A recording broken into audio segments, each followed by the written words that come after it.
Baik, selamat eh, sore, Bapak Ibu, rekan-rekan sekalian. Pada hari ini,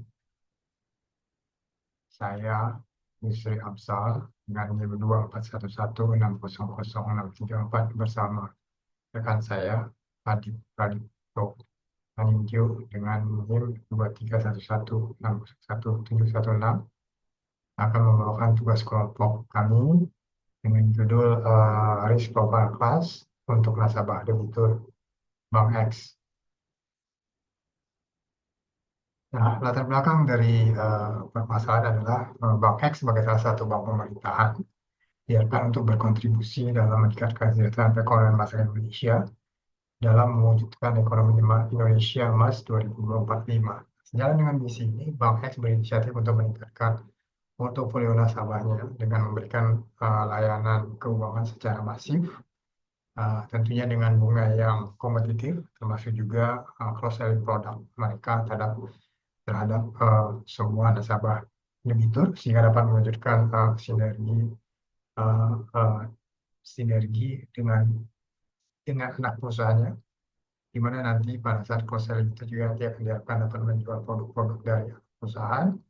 Nah, saat ini Bank X telah memberikan layanan keuangan sampai dengan ke pelosok Indonesia, dan ini menjadi satu basis kekuatan Bank X dalam memperluas layanan keuangan, sehingga senior manajemen dalam hal ini BOD meminta Risk Management Division untuk melakukan analisa, ya. Analisa nanti tentunya terhadap portofolio nasabah sehingga dapat memberikan masukan langkah-langkah apa yang diambil untuk mewujudkan cita-cita di atas.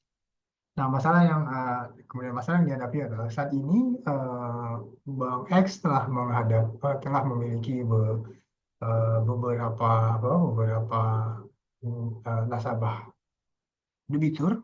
Nah, di mana juga in paralel dengan itu juga diharapkan juga Bank X harus tetap istilahnya tetap sejalan dalam pengelolaan resiko. Uh, Resiko di mana kita tahu bahwasanya bank itu mempunyai beberapa resiko. Terus mereka manage sehingga tetap memberikan keuntungan dan juga tetap mengelola risiko dengan baik. Nah, tantangannya adalah bagaimana Bank X dapat mengelompokkan nasabah debitur tadi sehingga sesuai dengan profil risikonya, sehingga bank dalam hal ini Bank X dapat melakukan penjualan atau memperluas layanan keuangannya terhadap nasabah-nasabah debitur yang dinyatakan baik, gitu ya. Tentunya untuk nasabah-nasabah yang tidak baik dalam hal ini mungkin profil resikonya uh, menengah ataupun tinggi, tentunya akan ada action plan yang akan dilakukan oleh manajemen. Nah, tujuan melakukan dia tentunya dapat memberikan langkah-langkah oleh bank untuk mengambil langkah-langkah strategis, ya.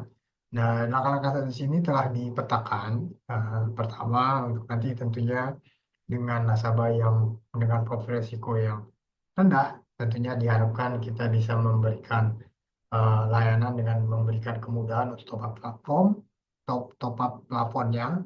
Kemudian juga kita melakukan cross-selling produk baik dari Bank X sendiri ataupun anak perusahaan Bank X, baik itu asuransi, cash management, dan juga bill payment, dan yang lain. Kemudian ada beberapa aktivitas lainnya, mungkin program loyalty yang gratis, seperti undian dan juga tiket murah untuk hotel dan transportasi terhadap semua nasabah debitur. Nah, untuk nasabah yang dengan profil risiko sedang, tentunya ini akan masuk ke dalam early warning system, dimonitoring juga setiap 3 bulan sekali. Kemudian kita memberikan bisnis counseling, ya, sehingga untuk melakukan penyihatan profil risikonya sehingga meningkat menjadi rendah. Kemudian juga memberikan loyalty gratis, ya, program loyalty seperti haji dan umroh yang dilakukan pada nasabah risiko rendah. Untuk nasabah yang risiko tinggi tentunya akan dilakukan bisnis counseling juga untuk melakukan penyihatan profil risiko dan juga dimasukkan dalam early warning system sehingga akan dimonitor secara kontinu, ya, setiap bulannya. Nah, dalam melakukan analisa pengelompokan risk profile kelas yang kita definisikan di awal, gitu ya, pendekatan dan metodologi kita untuk melakukan profiling profil risiko nasabah debitur tadi ini kita lakukan dengan tiga fase ya. Fase pertama kita lakukan dengan pengumpulan data. Ini nanti akan saya coba jelaskan di mana aktivitas utamanya ini adalah pengumpulan data demokratis dari aplikasi pinjaman yang ada di Bank X dan juga pengumpulan data performa dari aplikasi pinjaman di Bank X juga. Nah, kemudian nanti untuk penambangan data dan analisa dengan aktivitas utama data pre-processing, data mining dan juga post-processing, kemudian kesimpulan dengan aktivitas utama penyampaian hasil analisa dan hasil pembahasan akan disampaikan oleh rekan saya di. Oke, kita masuk ke fase 1, pengumpulan data. Nah, pengumpulan data ini kita dilakukan dengan mengambil periode tertentu pada lokasi tertentu juga, karena kalau kita ambil ke semua lokasi tentu tidak memerlukan waktu yang banyak karena ini terbatas pada simulasi. Nah, jadi kita ambil hanya beberapa record saja, lebih kurang sekitar 800 record. Nah, ada dua aplikasi ya. Aplikasi pertama ini aplikasi pinjaman, di mana aplikasi ini melingkupi data demografis nasabah debitur dengan atribut seperti nomor CIF, plafonnya, kemudian bukti kepemilikan agunan, kemudian tanggal realisasi, kemudian kemampuan bayar, kemudian angsuran usul dan juga jenis kelamin dan lain-lain. Aplikasi kedua melingkupi performa nasabah debitur dengan atribut antara lain nomor CIF-nya, kemudian apakah dia statusnya lancar atau tidak, atau sudah kemudian berapa lama day past due date-nya dan juga dan data-data yang lain. Nah, risk profile yang kita definisikan nanti yang akan digunakan pada fase 2 dan fase 2 untuk analisa adalah mengelompokkan nasabah debitur berdasarkan parameter yang kita definisikan berkaitan dengan profil risiko antara lain riwayat pembayaran collect one, nanti adalah riwayat apakah dia lancar atau tidak lancar, kemudian lama menetap nasabah debitur apakah pada lama menetap di domisilinya, kemudian berapa lama usahanya sejak pencairan pinjaman, kemudian kemampuan membayar kembali ya angsuran berdasarkan angsuran usulnya, kemudian lama pinjaman dan juga status tempat tinggal.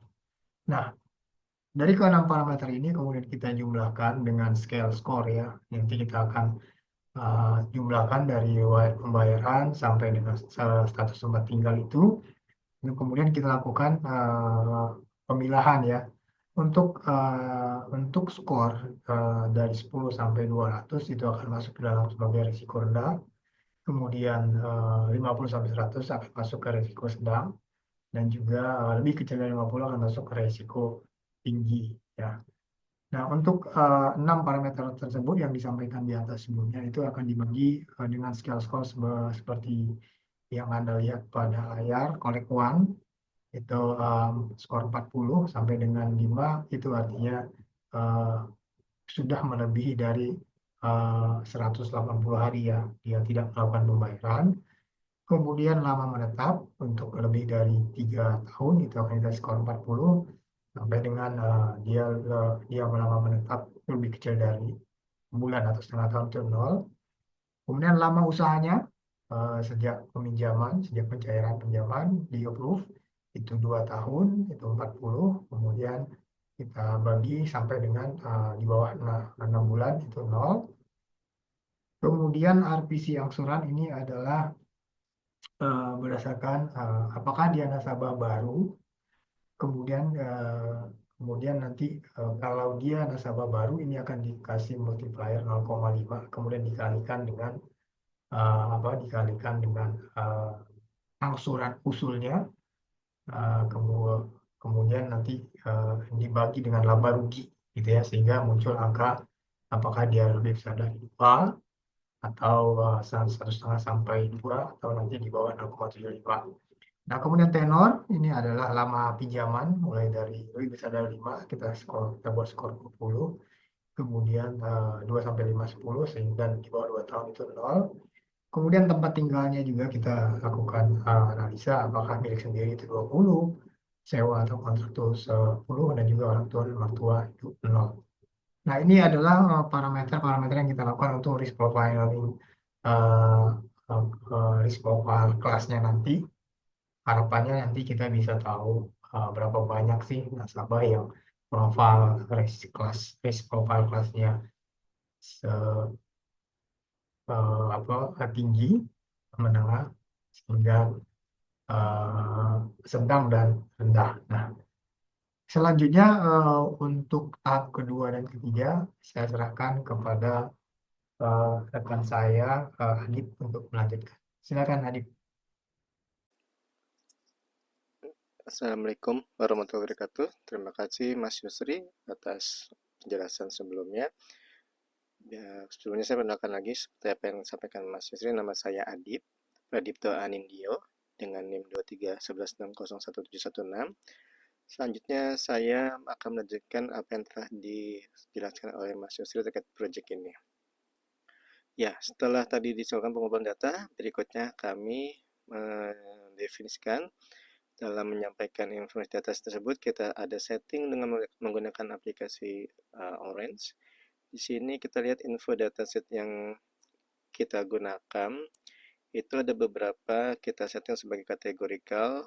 Lalu yang menjadi kategori adalah collect one, skor collect, lama menetap, skor menetap, lama usaha, skor usaha, lalu skor RPCA, tenor 2, skor tenor, skor tunggal, risk profile score, dan risk profile class. Yang dijadikan target dalam tugas ini atau project ini adalah risk profile class, yang kita mau lihat bagaimana tingkat risiko dari nasabah tersebut atau debitur tersebut rendah, sedang, atau tinggi. Baik, selanjutnya nih contoh dataset yang kita gunakan, beberapa field yang terdapat di data tersebut cukup panjang. Tadi sudah kita setting atau kita pilih mana yang menjadi kategorikal. Lalu selanjutnya dalam penambangan data dan analisa ini kami melakukan 3 langkah, yaitu langkah pre-processing, metode klasifikasi, dan konsep pengujian. Di mana langkah pre-processing kita membuat pre-process untuk perbaikan kualitas data, cari missing value dan duplicate data, lalu mencari outliersnya, data sampler, lalu menjadikan select column untuk memilih kolom-kolom yang akan digunakan.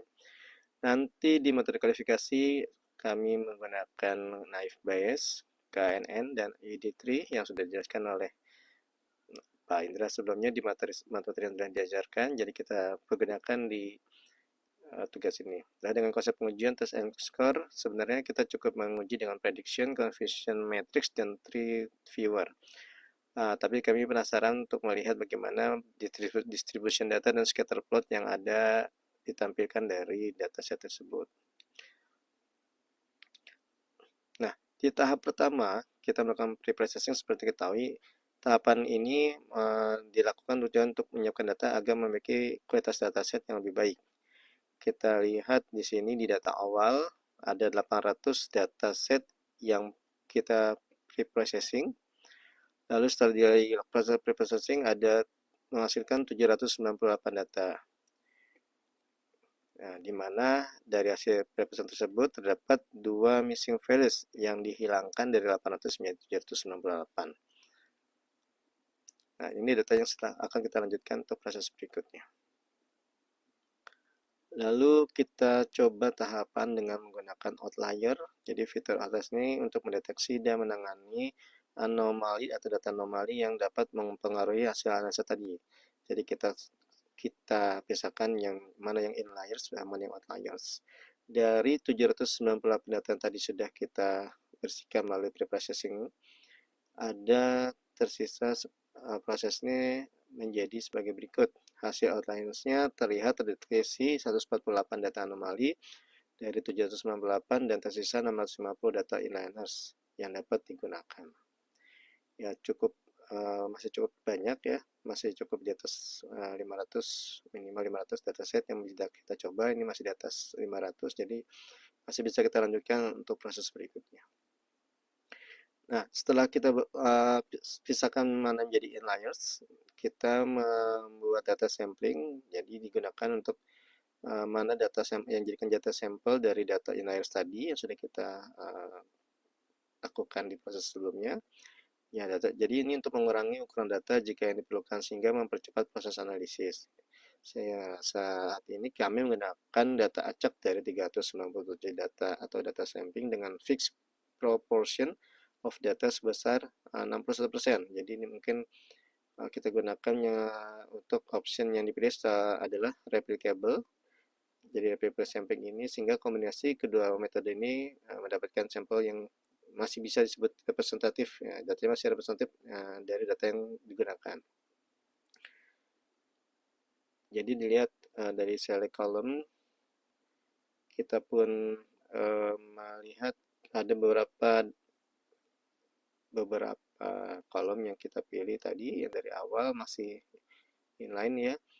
Ada yang jadi features, ada 11 atribut yang kita jenis feature, yang target 1 ya adalah risk profile class, yang meta sudah save. Nah, ada beberapa kita ignore atribut ini yang tidak mempengaruhi hasil penilaian. Jadi karena tadi kita begitu banyak ya atribut yang ada di dataset, jadi beberapa atribut ya kita ignore terlebih dahulu agar hasilnya lebih dapat mencerminkan apa yang kita inginkan. Jadi di sini ada 397 jadi 11 data features ya dan target 1. Dari hasil penambangan data ini kita lihat dari hasilnya kita melakukan penentuan metode klasifikasi yaitu naive Bayes di mana metode probabilistik yang sederhana diaktif untuk klasifikasi. Lalu KNN ini metode menggunakan atau mengklasifikasi data berdasarkan kedekatan dengan data lainnya. Lalu di AD3 algoritma pohon keputusan yang membagi dataset berdasarkan atribut yang paling informatif. Dari hasil perbandingan 3 metode tersebut, kita lihat berdasarkannya adalah penjelasan mengenai kerjanya masing-masing metode tersebut. Kita lihat bagaimana hasilnya. Dari naive Bayes, kita lihat area under curve 0,92, CA-nya 81,4%, 0,831 untuk precision dan recall 0,831, sedangkan MCC atau Matthews Correction Coefficient-nya 0,717 analisa. Jadi analisisnya menunjukkan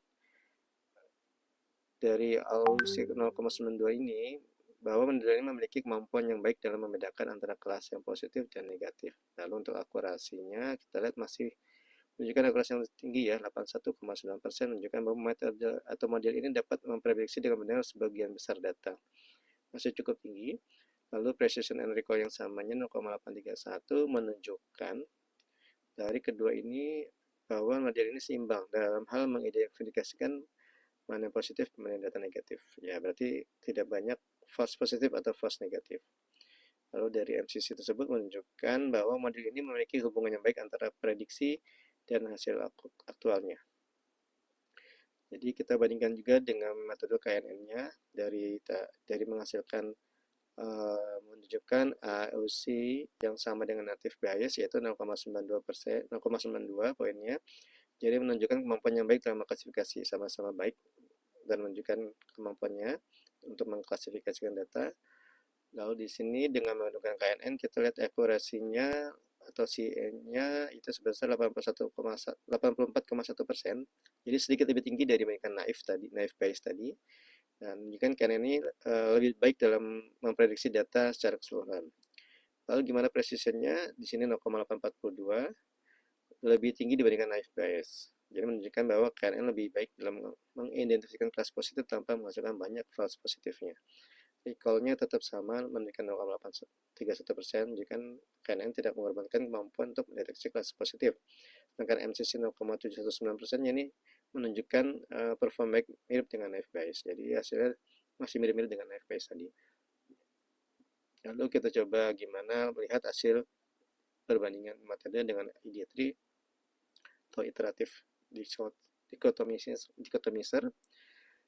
itu dari ID3 ini memiliki AOC yang lebih rendah, yaitu 0,91 dibandingkan dengan IFPS dan KNN.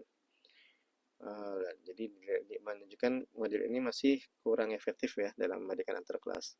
Akurasinya juga masih tinggi, 81,5% di tingkat 80% lebih ya, tadi sama dengan ID3 dan maaf, dengan IFPS dan KNN masih mirip, tapi di sini menunjukkan bahwa ID3 memiliki performa yang baik, tapi tidak sebaik dengan KNN dan IFPS tadi. Dari precision 0,851, masalah adalah yang tertinggi di antara ketiga model. Jadi lebih presisi dibandingkan dua model sebelumnya dalam mengidentifikasikan kelas positif. Tapi kita lihat sayangnya recall 0,732 lebih rendah dibandingkan dengan IFPS dan KNN, menunjukkan ID3 mungkin dalam menilai ini melewatkan beberapa kelas positif. Dari MCC-nya 0,732 menunjukkan bahwa ID3 memiliki hubungan yang baik antara prediksi dan hasil aktual meskipun tidak sekuat yang sebelumnya yaitu IFPS dan KNN. Kesimpulan seperti apa? Jadi kesimpulan dari ketiga metode tersebut kita lihat KNN menunjukkan performa terbaik dalam hal akurasi dan precision, menunjukkan pilihan yang baik untuk klasifikasi risiko nasabah. Tapi kita juga IFPS juga memiliki pilihan yang solid dengan keseimbangan. Jadi lebih seimbang, lebih moderate di IFPS. Lalu ID3 memiliki precision tertinggi, tetapi ada beberapa poin yang lebih rendah dibandingkan yang lain seperti dalam recall yang menunjukkan bahwa meskipun positif dengan baik, tapi ada beberapa risiko yang terlewatkan. Jadi ada risiko. Dari ketiga ini kami merekomendasikan jika fokus utama adalah mengurangi false positif, mungkin KNN yang lebih baik karena memiliki performa terbaik dan akurasi. Tapi kalau kami mau melihat keseimbangan lebih moderat, lebih baik dalam beberapa poin sama, misalkan tidak terlalu tinggi, terlalu rendah, jadi bisa kami pertimbangkan menjadi pilihan yang lebih baik karena keseimbangan antara precision dan recall yang penting untuk IFPS ini. Namun ID3 mungkin kita tidak merekomendasikan karena walaupun kalau mau melihat precision yang sangat penting, tapi perlu diingat bahwa ada risiko kehilangan beberapa kelas positif yang sebenarnya mungkin nilai tersebut penting untuk penilaian data ini. Jadi dengan hasil ini pemilihan metode IFPS menjadi pilihan kami untuk tujuan analisis ini karena ada keseimbangan antara precision and recall. Kita lihat perbandingan di sini. Lalu berikutnya bagaimana dengan pengujian datasetnya? Kita melihat setelah mengetahui metodenya, kita pilih untuk test and score itu ada prediction, conversion matrix, distribution, dan scatter plot. Lalu bagaimana terakhirnya di tree viewer-nya. Nah, dari hasil pengujian tersebut terlihat dengan tadi yang metode IFPS yang sudah kita pilih, jadi ada sini kita menunjukkan ada IFPS, KNN, dan ID3, tapi di analisis ini kita tadi sudah memilih IFPS, jadi dilihat dari IFPS, kategori risikonya diprediksi oleh model IFPS lebih baik gitu ya. Adapun tabel yang mencakup adalah SK profile CLA, yang memang kategori yang diprediksi misalnya sedang, rendah, tinggi. Probabilitasnya nilai probabilitasnya menunjukkan beberapa yakin model terhadap prediksi yang dibuat. Jadi sini lihat IFPS seperti ini. Lalu klasifikasi kategorinya menggunakan model IFPS mengklasifikasikan 3 kategori risiko rendah, sedang, tinggi. Sebagian besar entry diklasifikasikan sebagai sedang dan rendah, dengan beberapa entry yang diklasifikasikan sebagai tinggi. Jadi yang tinggi sangat kecil ya, risiko yang tinggi dari debitor ini. Jadi kemungkinan dari probabilitas prediksinya, setiap prediksi dilengkapi dengan nilai probabilitas, misalnya untuk entry salah satu entry di awal, yaitu yang tadi misalnya di CFP-nya 31393, modelnya memprediksi kategori rendah dengan probabilitas 0,98 sekian, menunjukkan keyakinan yang sangat tinggi. Sebaliknya untuk entry yang terendah seperti mungkin tidak sampai sini yaitu DY22946, model memprediksi kategori sedang dengan probabilitas 0,4 sekian yang menunjukkan keyakinan yang lebih rendah. Jadi lihat ada nasabah atau debitur yang probabilitas untuk menjadi nasabahnya disetujui, analisa risikonya atau analisa kreditnya lebih baik gitu ya. Jadi lihat dari semakin rendah hasil hasil kategorinya, semakin tinggi keyakinan untuk disetujui untuk sebagai debitur kreditnya. Baik, selanjutnya untuk yang perbandingan dengan metode lain, tadi dengan naive Bayes kita lihat bagaimana dengan melihat KNN sebagai taman aja yang membandingkan hasil tadi. Kita lihat untuk entry yang sama, naive Bayes mungkin memprediksi yang berbeda dibandingkan KNN atau ID3. Kalau dari contoh yang pertama tadi menggunakan PY 31393 di mana naive Bayes rendah, nah ini mungkin KNN dan ID3 pun sama-sama menilai rendah, tapi ada beberapa yang berbeda dengan yang dua metode KNN dan ID3. Ini memberikan wawasan tentang konsistensi dan kendala model yang digunakan. Jadi bagaimana kita melihat kesalahan dan klasifikasi jika opsi show classification error kita aktifkan, maka ada menunjukkan entry di mana prediksi model tidak sesuai dengan kategori sebenarnya. Ini penting untuk menjadikan evaluasi bagaimana performa model yang kita gunakan untuk diperbaiki beberapa area untuk identifikasinya.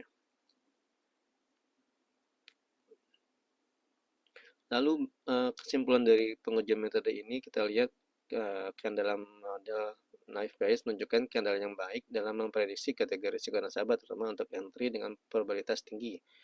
Variasi dalam keyakinan, ada variasi dalam keyakinan model terhadap prediksi Anda yang dapat mempengaruhi keputusan yang diambil berdasarkan hasil tersebut. Dan perbandingan dengan metode lain, hasil prediksi dapat dibandingkan dengan metode lain untuk menentukan model mana yang paling efektif dalam konteks analisa risiko nasabah. Jadi tidak walaupun EVS kita tunjuk atau kita pilih, kita juga bisa melihat dari metode yang lain, model yang lain, bagaimana pengujian pun kita lihat dari model lain. Jadi rekomendasikan dari hasil ini adalah harus dilakukan evaluasi lebih lanjut terhadap entry yang memiliki probabilitas rendah untuk memahami mengapa model tidak yakin dalam proyek tersebut. Jadi tetap kita harus lihat ya, kalau misalkan dari model ini menentukan hasil test score-nya menunjukkan risiko rendah, tetap harus dilihat lagi kenapa ini rendah. Mungkin dijadikan bahan analisa lebih lanjut oleh analis kredit untuk menentukan nasabah atau debitur yang akan menunjukkan kredit. Nah, lihat dari pengujiannya kita menggunakan conversion matrix, di mana conversion matrix ini kita gunakan untuk mengevaluasi kinerja model klasifikasi. Tabel ini menunjukkan jumlah prediksi yang benar dan salah untuk setiap kategori risiko nasabah. Jadi di set ada baris, kolom, dan sel ya, yang masing-masing di dalam sel ada nilainya. Jadi kesimpulan di sini kita lihat model naive Bayes mengklasifikasikan kategori risiko nasabah akurasinya sekitar 76%. Lalu naive Bayes juga sangat baik mengidentifikasi kategori rendah dan sedang, tapi ada beberapa kesalahan dalam mengklasifikasikan kategori tinggi. Nah ini tetap ya, walaupun nasabah ada beberapa kategori tinggi, tetap dievaluasi kenapa sampai tinggi. Gitu kan. Terdapat beberapa kesalahan klasifikasi terutama pada kategori yang sedang yang diprediksi sebagai rendah dan tinggi. Jadi tetap ada risiko kesalahan klasifikasi. Nah, hasilnya menunjukkan bahwa meskipun model naive Bayes efektif, masih ada ruang untuk perbaikan, terutama dalam mengurangi kesalahan klasifikasi pada kategori yang lebih jarang. Oke, mungkin yang KNN dan ID3 tidak kita bahas lebih lanjut karena tadi dari awal sudah kita pilih naive Bayes.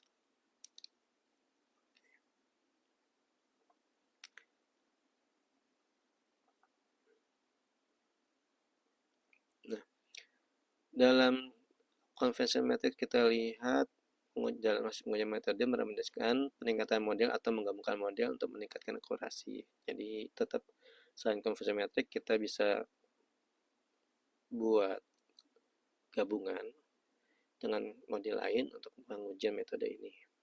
Nah, analisa kesalahan lebih lanjut terhadap kesalahan klasifikasi untuk memahami polanya mungkin menyebabkan kesalahan tersebut. Ini bagi ruang untuk analis kredit untuk melihat apa saja kesalahan klasifikasi untuk model-model untuk data berikutnya, data berikutnya. Nah, dari lihat selanjutnya adalah kita lihat bagaimana tree viewer menggambarkan struktur pohonnya. Jadi decision tree ini model prediksi yang digunakan untuk klasifikasi regresi. Dari tree ini membagi dataset menjadi subset yang lebih kecil. Kita lihat bagaimana berapa banyak cabang yang dihasilkan dari dataset tersebut. Ada 3 elemen yaitu node, cabang, dan daun atau leaf. Node, edge, and leaf. Dari struktur pohonnya kita melihat di sini memiliki pohon keputusan memiliki 25 node dan 13 daun untuk menunjukkan bagaimana kompleksitas model dari hasil analisis data tersebut. Lalu setiap node ini kita lihat bagaimana menunjukkan kategori risiko nasabah yang mana rendah, mana yang sedang, dan mana yang tinggi. Nah, dalam pengambilan keputusan, pertama memulai dengan atribut collect on. Di sini kalau misalkan collect on 1, 2, atau 3, maka dilanjutkan ke node berikutnya. Nanti dilihat node kedua menggunakan atribut score USI atau score UC untuk membagi data lebih lanjut. Maka mana dari hasil skor itu misalnya 30 atau 40 hasilnya lebih rendah dengan akurasi 90%. Lalu lihat node ketiga, jika node tersebut menilai skor RP adalah 0, maka hasilnya adalah tinggi dengan akurasi sekitar 67,7%. Ini contoh data dari data tersebut. Kita lihat dalam akurasi dan proporsinya, setiap daun menunjukkan proporsi dan akurasi dari kategori yang diprediksi. Misalnya pada daun menunjukkan rendah, akurasi 90,2% untuk kondisi tertentu. Ini angka ini menunjukkan instansi yang termasuk dalam kategori tersebut mana saja ya, yang masuk di dalam kurung itu. Lalu kategorisasi menunjukkan nasabah dikacukan ke dalam kategori risiko berdasarkan atribut yang berbeda.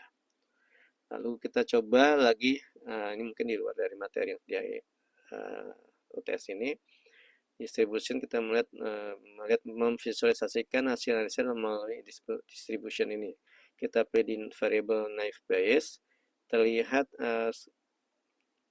dari data histogram atau dia gambar ini, skor collectnya menunjukkan bahwa nasabah dengan kategori rendah memiliki risiko yang lebih rendah dan lebih konsisten. Sedangkan nasabah yang dengan kategori sedang menunjukkan variasi yang lebih besar dalam skor. Kategori tingginya memiliki frekuensi yang lebih rendah, menunjukkan bahwa nasabah dengan resiko tinggi jarang memiliki skor yang baik. Kita lihat dari diagram tersebut, monitoring dan intervensinya nasabah dengan skor rendah dalam kategori sedang dan tinggi mungkin memerlukan perhatian lebih baik untuk mengurangi risiko mereka. Jadi terlihat ya mana saja nasabah yang jadi perhatian khusus dalam mengurangi risiko mereka. Lalu di sini terlihat bagaimana berapa skor yang dari 4 bulan skor B40 dengan risiko rendah terhitung 106, yang sedang 103. Ya baik, mungkin lanjutkan dengan scatter plot. Ini mungkin luar lagi karena kita penasaran melihatnya bagaimana memvisualisasi data yang sudah kita analisa tadi. Ya, konteksnya adalah pinjaman di bank lain dan debitur baru sudah mengelompokkan mana rendah, sedang, dan tinggi. Jadi pengen melihat dari sisi lain, bagaimana sih kategori debitur baru ini yang memiliki pinjaman di bank lain atau tidak memiliki pinjaman lain. Kita terlihat di sini, ini karena melihat sudut pandang yang lain ya, bagaimana yang debitur baru tapi dia memiliki pinjaman di bank lain atau tidak. Tersebut lihat ada titik yang rendah itu berwarna biru, cenderung terdistribusi di bagian bawah dan kiri.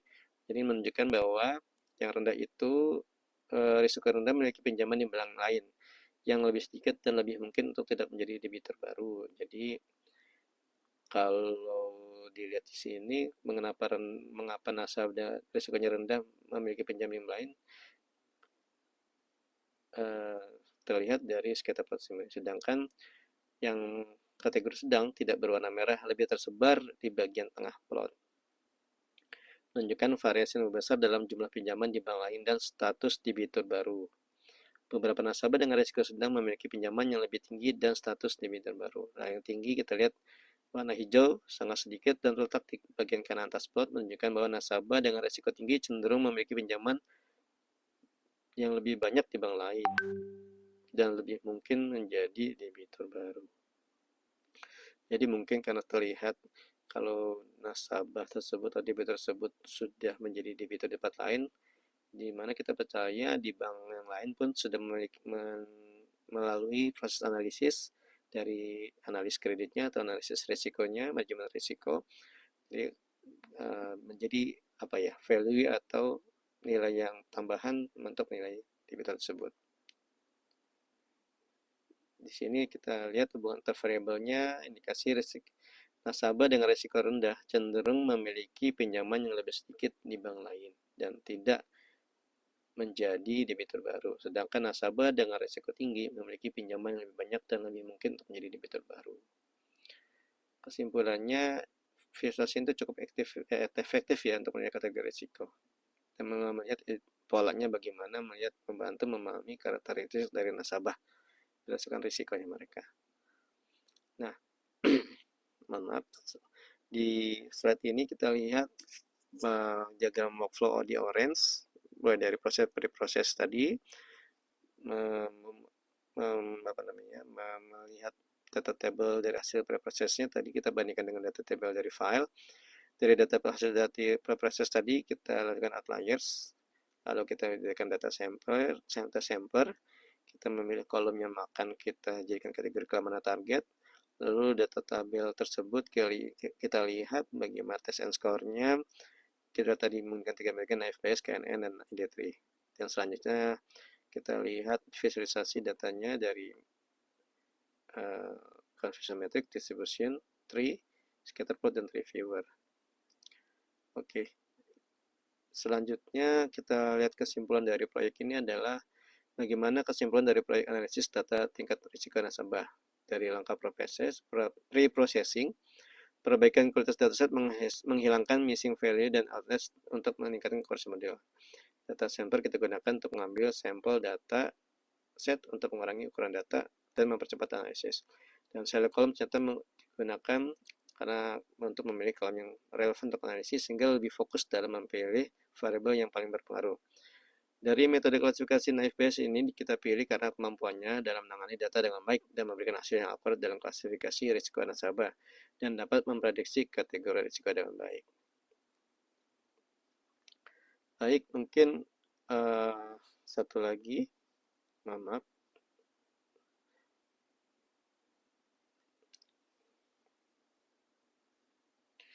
Kesimpulan dari konsep pengujian ada test and score, mengujikan data uji untuk mengevaluasi performa model, menjadikan akurasi yang baik.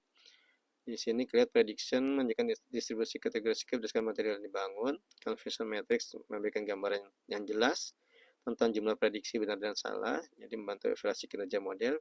Distribution melihat visualisasi kategori risiko berdasarkan fitur tertentu melalui diagram yang tadi memberikan wawasan tentang karakteristik nasabah. Scatter plot ini juga baik untuk memvisualisasikan hubungan antara fitur dan kategori risiko, jadi memahami dalam membantu melihat pola dalam data, sehingga kita melihat beberapa sudut pandang dari kategori-kategori yang lainnya untuk menilai risiko data dari debitur. Dalam tree viewer, kita melihat menyediakan visualisasi pohon keputusan, melihat bagaimana kompleksitas dari dataset tersebut, menunjukkan bagaimana keputusan klasifikasi dibuat berdasarkan atribut yang berbeda.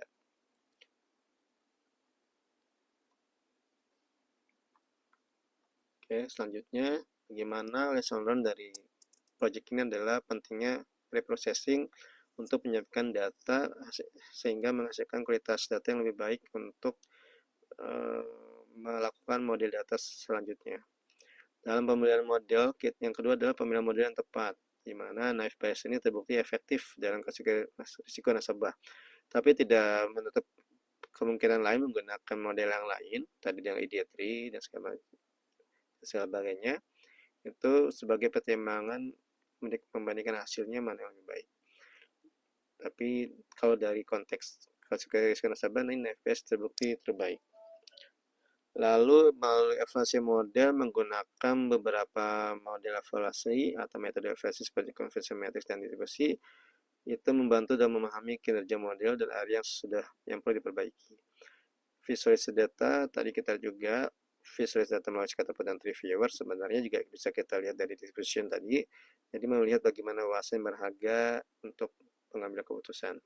Iterasi dan perbaikan melalui proses analisis data adalah iteratif. Hasil dari satu langkah dapat memberikan wawasan untuk perbaikan di langkah berikutnya.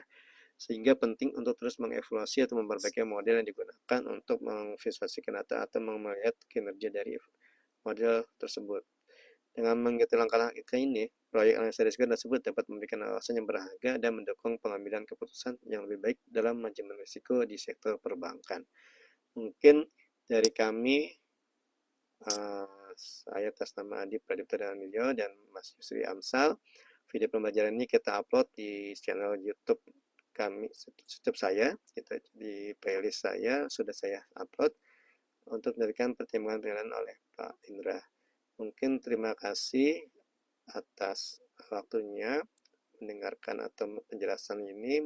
Semoga bisa menjadikan value yang baru atau manfaat yang lainnya untuk perbaikan dataset atau materi yang pembelajaran berikutnya. Sekian dari saya, mohon maaf dan terima kasih. Assalamualaikum warahmatullahi wabarakatuh.